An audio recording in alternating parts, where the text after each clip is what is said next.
program has another state championship bullseye on its back, which is a good problem to have coming off another great season. With these two girls back behind you, do you feel like there's that foundation in place for another great season? Well, I don't think any question. Those two are going to be our leaders on and off the court. But we have some other folks I think are going to fill some spots, and their roles are going to change a little bit from last year, but they're up for the challenge.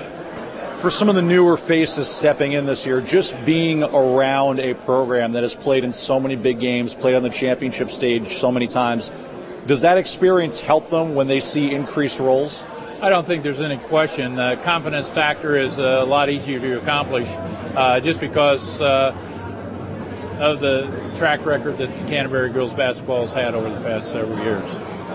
Offensively, is the MO going to be get it and go, as always? That's going to be our plan, yes. I think we've got the players that can play that style of basketball again, and they enjoy running and putting the ball up. And so that's going to be our plan to start with.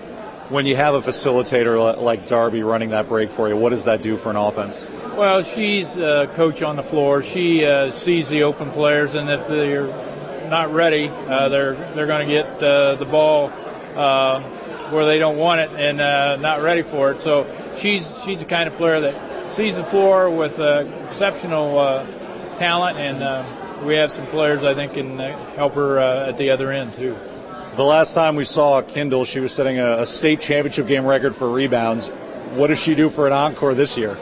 Well, I think that was a personal goal for her, and she is obviously continued to improve her game over the summer.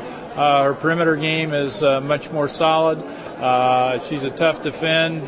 She can go inside, outside, but rebounding is something that she just has excelled at and obviously holds the state record.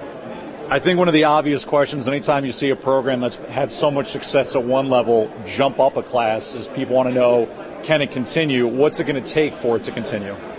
Well, we've tried to do everything in our power to help that situation by increasing the difficulty in our schedule.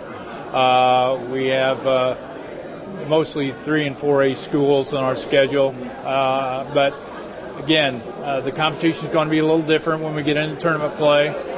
Familiarity is not going to be there necessarily with the teams that we've seen in the past, so it will be some new challenges that we'll have to be ready for.